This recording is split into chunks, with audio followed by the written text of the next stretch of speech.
भारित व्यय। बजट में दो प्रकार के व्यय शामिल होते हैं।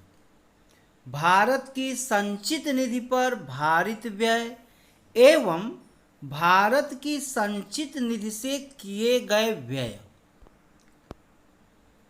भारित व्ययों के संबंध में सदन में मतदान नहीं होता है, अर्थात इस पर केवल चर्चा होती है, जबकि अन्य प्रकार पर मतदान कराया जाता है। भारित व्ययों की सूची निम्नानुसार है। राष्ट्रपति की परिलब्धियां एवं भत्ते तथा उसके कार्यालय के अन्य व्यय। उपराष्ट्रपति, लोकसभा अध्यक्ष, राज्यसभा के उपसभापति, लोकसभा के उपाध्यक्ष के वेतन एवं भत्ते। उच्चतम न्यायालय के न्यायाधीशों के वेतन भत्ते एवं पेंशन। उच्च न्यायालय के न्यायाधीशों की पेंशन। भारत के नियंत्रक एवं महालेखा परीक्षक के वेतन भत्ते एवं पेंशन। संघ लोक सेवा आयोग के अध्यक्ष एवं सदस्यों के वेतन भत्ते एवं पेंशन। उच्चतम न्यायालय भारत के नियंत्रक एवं महालेखा परीक्षक के कार्यालय एवं संघ लोक सेवा आयोग के कार्यालय के प्रशासनिक व्यय, जिनमें इन कार्यालयों में कार्यरत कार्मिकों के वेतन भत्ते एवं पेंशन भी शामिल होते हैं। ऐसे ऋण भार जिनका दायित्व भारत सरकार पर है, जिनके अंतर्गत ब्याज, निक्षेप, निधि भार और मोचन भार तथा उधार लेने और ऋण सेवा और ऋण मोचन से संबंधित अन्य व्यय हैं। किसी न्यायालय या मध्यस्थम अधिकरण के निर्णय, डिक्री या पंगर की तुष्टि के लिए अपेक्षित राशियां, संसद द्वारा विहित कोई अन्य व्यय, ये जो है ये भारित व्यय से संबंधित है। और उसके बाद संसद में बजट निम्नलिखित 6 स्तरों से गुजरता है। बजट का प्रस्तुतिकरण, आम बहस, विभागीय समितियों द्वारा जांच, अनुदान की मांग पर मतदान, विनियोग विधेयक का पारित होना, वित्त विधेयक का पारित होना। और बजट का प्रस्तुतिकरण, बजट का प्रस्तुतिकरण और हम लोग देखते हैं कि बजट 2 रूपों में प्रस्तुत किया जाता था अब, लेकिन अब रेलवे बजट और आम बजट को एक ही साथ जो है सरकार पेश करती है। आम बहस साधारण बजट को प्रस्तुत करने की तिथि के कुछ दिन बाद तक बजट पर आम बहस चलती रहती है। दोनों सदन इस पर 3 से 4 दिन बहस करते हैं। इस चरण में लोकसभा इसके पूरे या आंशिक भाग पर चर्चा कर सकती है। विभागीय समितियों द्वारा जांच भी किया जाता है। और अब बजट जिसमें एक वित्तीय वर्ष हेतु, अब हम लोग जो है बजट पर बात करते हैं, तो बजट जिसमें एक वित्तीय वर्ष हेतु आय और व्यय का सामान्य अनुमान होता है के अतिरिक्त संसद द्वारा असाधारण या विशेष परिस्थितियों में अनेक अन्य अनुदानें भी दी जाती हैं। और उसमें जो है अनुपूरक बजट या अनुपूरक अनुदान इसे संसद द्वारा तब स्वीकृत किया जाता है जब किसी विशेष सेवा हेतु विनियोग अधिनियम द्वारा प्राधिकृत राशि उस वर्ष हेतु चालू वित्तीय वर्ष में अपर्याप्त पाई जाए।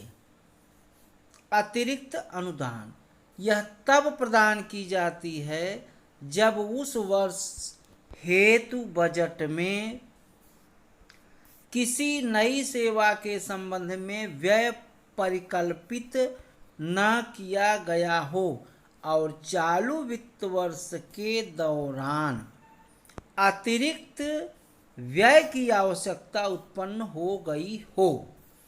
अधिक अनुदान इस प्रकार की मांग तब रखी जाती है जब उस वर्ष के बजट में उस सेवा के लिए निर्धारित रकम से ज़्यादा रकम व्यय हो जाती है। वित्त वर्ष के उपरांत इस पर लोकसभा में मतदान होता है। इस प्रकार की मांग को लोकसभा में मतदान के लिए प्रस्तुत करने से पहले इसे संसद की लोक लेखा समिति की मंजूरी मिलना अनिवार्य होता है। प्रत्यानुदान जब किसी सेवा या मद के लिए आकस्मिक रूप से धन की अत्यधिक एवं तुरंत सहायता आवश्यक होती है तो इस प्रकार की अनुदान मांग रखी जाती है। अनुदान मांग रखी जाती है। यह कहा जा सकता है कि यह लोकसभा द्वारा कार्यपालिका को दिया गया ब्लैंक चेक होता है।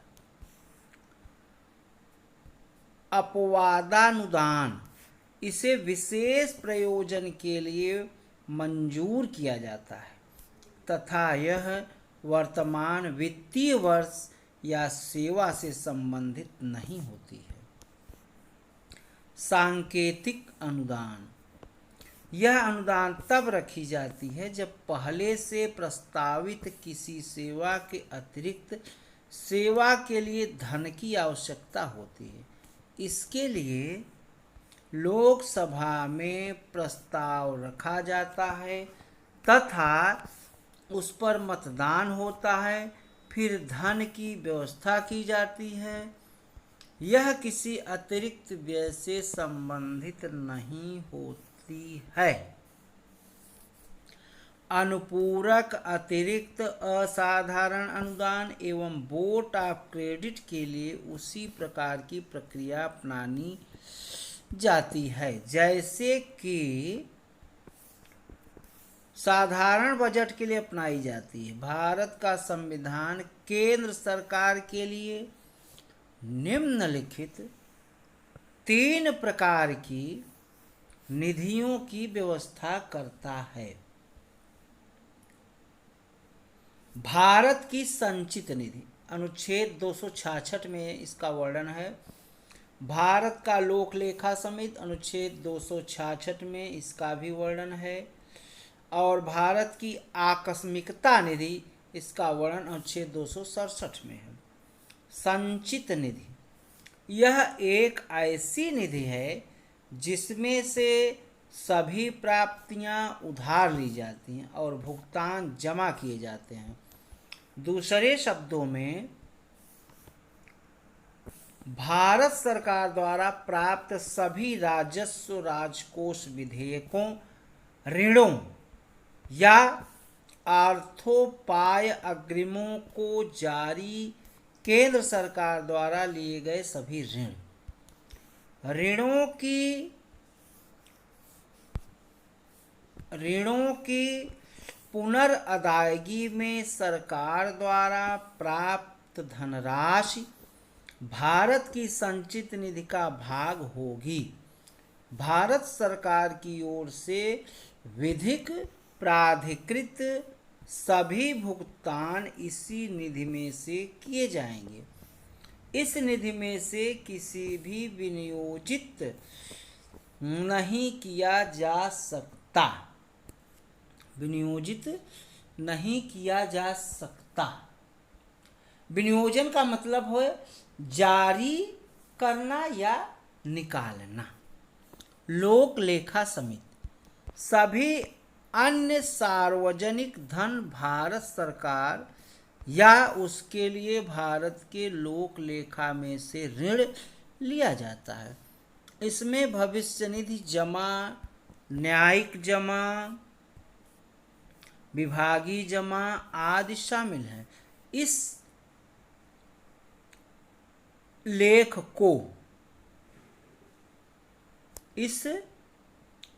को कार्यकारी प्रक्रिया द्वारा नियंत्रित किया जाता है, अर्थात इस खाते से भुगतान संसदीय विनियोजन के बिना किया जा सकता। इस प्रकार के भुगतान मुख्यतः बैंक आदान प्रदान से संबंधित होते हैं। आकस्मिकता निधि संविधान संसद को भारत की आकस्मिक निधि के गठन की अनुमति देता है। इसमें समय समय पर विधि द्वारा निर्धारित निधियां प्राप्त की जाती हैं। संसद द्वारा भारत की आकस्मिक निधि अधिनियम 1950 से शुरू हुआ। निधि को राष्ट्रपति की ओर से वित्त सचिव द्वारा रखा जाता है। यह निधि राष्ट्रपति के अधिकार में रहती है और वह किसी अप्रत्याशित व्यय के लिए इससे अग्रिम दे सकता है, जिसे बाद में संसद द्वारा प्राधिकृत कराया जा सकता है। भारत के लोक लेखा की तरह इसे कार्यकारी प्रक्रिया से संचालित किया जाता है। भारतीय राजनीतिक प्रशासनिक व्यवस्था क्या संसद की बहुक्रियात्मक भूमिका, पहले इसको देखते हैं हम। संसद की बहुक्रियात्मक भूमिका।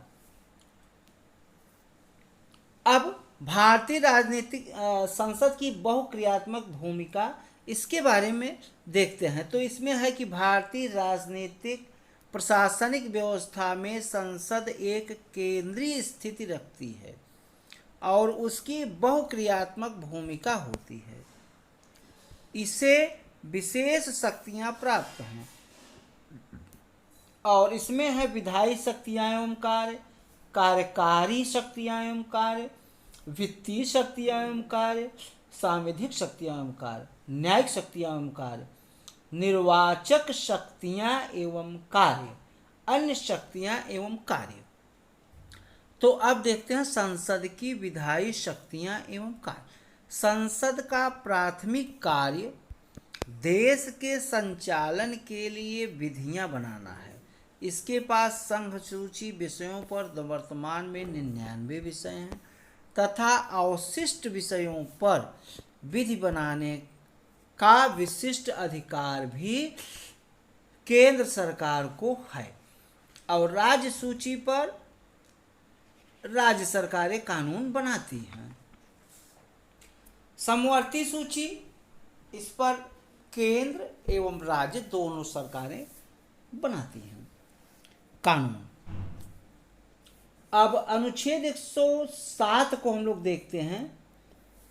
थोड़ा सा आर्टिकल भी देख लें। विधेयक, अनुच्छेद 107 में विधेयकों की प्रस्तुति एवं उनको पारित करने संबंधी प्रावधान है। अनुच्छेद 108 में कतिपय मामलों में दोनों सदनों की संयुक्त बैठक की चर्चा है। अनुच्छेद 109 में मुद्रा विधेयकों के मामले में विशेष प्रक्रिया। अनुच्छेद 110 में मुद्रा विधेयक की परिभाषा। अनुच्छेद 111 में विधेयकों की स्वीकृति। 112 में वार्षिक वित्तीय विवरण है। अनुच्छेद 113 में संसद में प्राक्कलनों से संबंधित प्रक्रिया। अनुच्छेद 114 में विनियोजन विधेयक है। तो आज यहीं पर वीडियो को समाप्त करता हूँ। कंपटीशन की दृष्टि से वीडियो बहुत ही महत्वपूर्ण है। वीडियो को लाइक एवं शेयर करें तथा चैनल को सब्सक्राइब करें एवं बेल आइकन बटन को भी दबाएं, जिससे नोटिफिकेशन आप लोगों तक पहुंचता रहे और आप लोगों को जानकारी मिलती रहे। बहुत बहुत धन्यवाद।